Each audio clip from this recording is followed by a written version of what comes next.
Hello friends. So we can have an introduction about the different courses which we are on dealing in the fifth semester. Sometimes you may have already noticed that there are five courses, four core courses as well as one open course. The core courses are Economics of Capital Markets, India's Economic Development National Regional, Macroeconomics Paper 1, International Economics.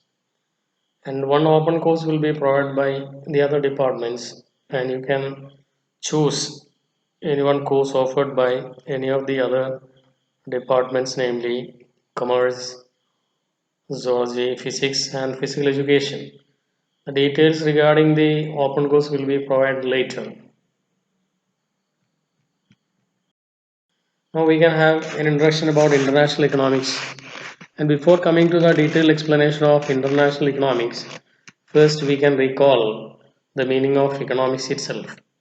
And you have studied a large number of definitions, and out of that, mainly we will be focusing on the scarcity definition given by Professor Lionel Robbins.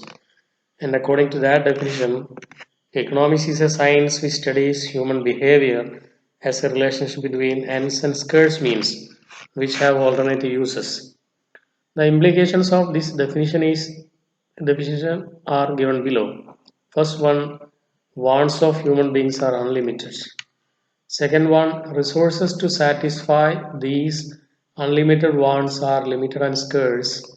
And third one, a resource is having alternative uses. So by alternative use mean a single resource can be put for several uses.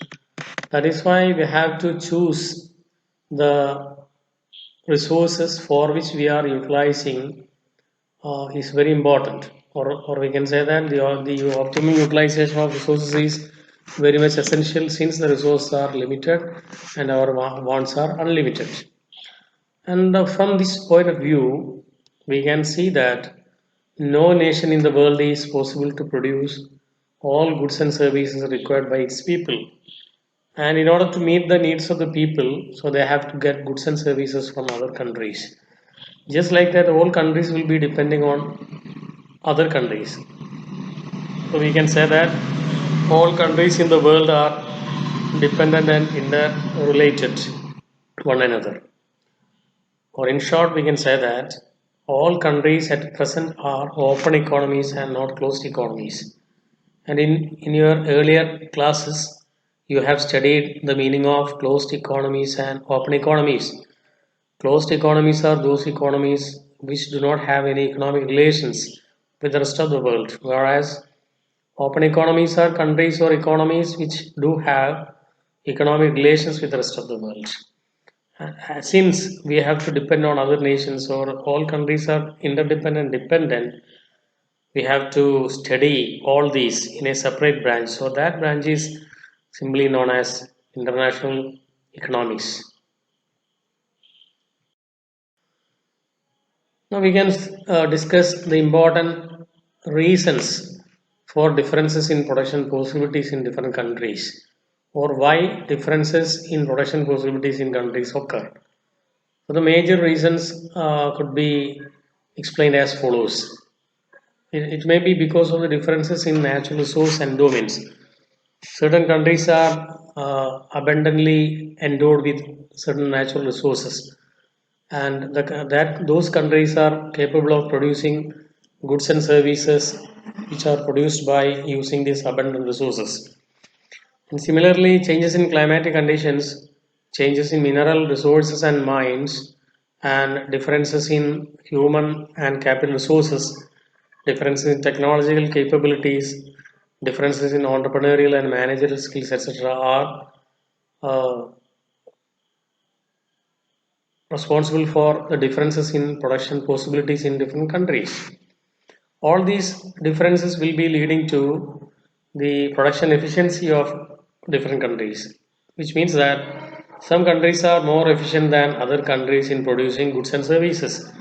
And the countries which can produce more goods and services have to find markets for their products. And for this, so they'll be seeking new markets, or they'll be exporting their goods to some other countries. And similarly, the countries in which goods and services are deficient, so they will be importing goods and services from the surplus countries.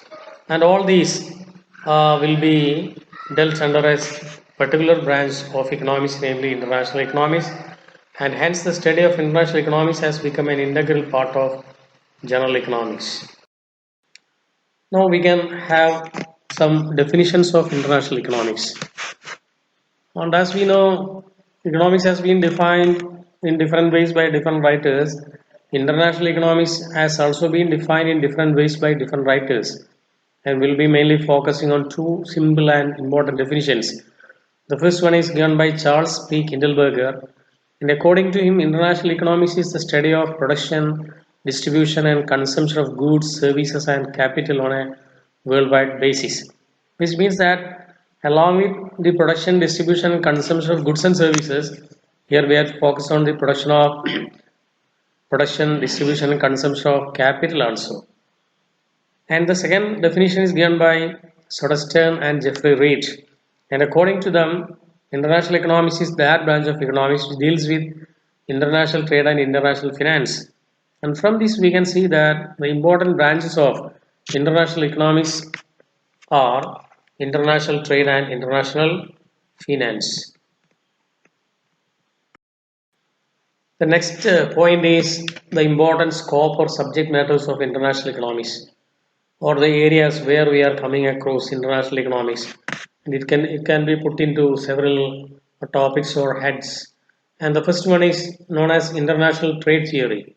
In this, we'll be mainly focusing why trade happens or why trade occurs, the important causes for happening or having trade among nations, and the structure of trade and volume of international trade, etc., will be discussed under international trade theory. And second important subject matter is international trade policy or commercial policy. And from this, we can, or in this module, we will be focusing on the commercial policy adopted by each country or each nation. So whether the countries are following a free trade policy or a restrictive trade policy. As the term itself shows, free trade means it is a situation of trade in which no restrictions are there for having movements of goods and services. But whereas restrictive trade means so there will be certain restrictions on the movement of goods and services from one country to another. And third, next important area is the balance of payments. And you have already noticed the difference between balance of trade and balance of payments. Balance of trade is a narrow concept, whereas balance of payment is a comprehensive concept. Balance of trade means it is nothing but the difference between the value of exports and imports, whereas the balance of payments refers to a systematic record of all economic transactions with the citizens of a country with the citizens of rest of the world over a specified period of time, generally one financial year. In that chapter, we'll be studying the component structure and the various reasons for disequilibrium, balance of payment, etc. Another area is open economy, macroeconomics, or international finance. Here we'll be focusing on the monetary and macroeconomic relations among nations. And another important scope of international economics is foreign exchange markets. You are very familiar with the different types of markets, namely commodity market. So it is a market where goods and services are bought and sold. Then factor market. So it is a market where factors of productions are bought and sold. Then money market, capital market, etc.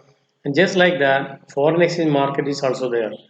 So in the foreign exchange market, or it is a market where foreign exchanges or foreign currencies are exchanged one another. In that module or in that area, we will be focusing only on exchange rates, determination of exchange rate, theories of exchange rate regimes, etc. Another scope is international capital flows and multinational corporations. So in the international capital flows, the two important types of international capital flows are foreign direct investment FDI and foreign portfolio investment FPI. And another important branch or scope of international economics is international financial institutions like IMF, International Monetary Fund, then International Bank for Reconstruction Development, generally known as World Bank, then Bank for International Settlement, Then general agreement on tariff and trade, World Trade Organization, etc. will be coming under that area. So these are important scope or subject matters of international. So next we can discuss the important forms of international trade. International trade, so there are different levels or forms of international trade. So we can see one by one. So the first one is autarky. Autarky is a situation in which there is no trade at all, or it is the full absence of international trade. It is just like a closed economy. No country is having any trade activities, or that is what is known as autarky. The other one is bilateral trade. So we are thorough with bilateral relations, bilateral monopoly, etc. So bilateral means between two entities or two countries or two persons. So bilateral trade means trade between two countries or two nations. Then another one is multilateral trade. Multilateral trade refers to trade among many nations or many countries. And the next one is counter trade or barter trade. We are familiar with barter exchange system. So in which goods are exchanged for goods and services. Just like that, counter trade or barter trade refers to exchange of goods and services from one country to another in return for other goods and services. For example, India is exporting clothes and cloth materials in order to get machines from other countries. So that is an example. Another type is north-north trade. So the term north in economics means developed countries or advanced countries of the world. And that's why north-north trade means trade among developed countries. For example, trade between the USA and the United Kingdom, trade between the UK and Germany, trade between Germany and Italy, etc. And another type is north-south trade. We have already seen that the term north means developed countries, just like that south means developing countries. Hence, the north-south trade refers to trade between developed countries and developing countries. And another one is south-to-south trade. So we have already understood the meaning of South in economics. South means developing nations or third world economies. So South to South trade refers to trade among developing countries. For example, trade between India, Sri Lanka, trade between India, Pakistan, etc. And another one is inter-industry trade. So inter-industry trade refers to export and import of different goods among countries. For example, USA exports machine and imports clothes, and India exports cloth and imports machine. So it is an example of inter-industry trade. Another one is intra-industry trade. So intra-industry trade refers to the exchange or the exchange of goods and services, same goods and services. For example, one country is exporting one good to another country and importing the same good from another country. Or you, for example, India exports textiles to some other countries and importing textiles from other countries. Similarly, USA exports and imports automobiles. So that is the meaning of intra-industry trade. So now we can have a conclusion about the this part. We have seen the meaning of international trade. International trade or international economics is dealing with international trade and finance, and we are focusing on the different activities of international trade in the paper, namely international economics. And from the you will be having some doubts regarding all the slides, so it will be discussed in our next Google Meet. So bye.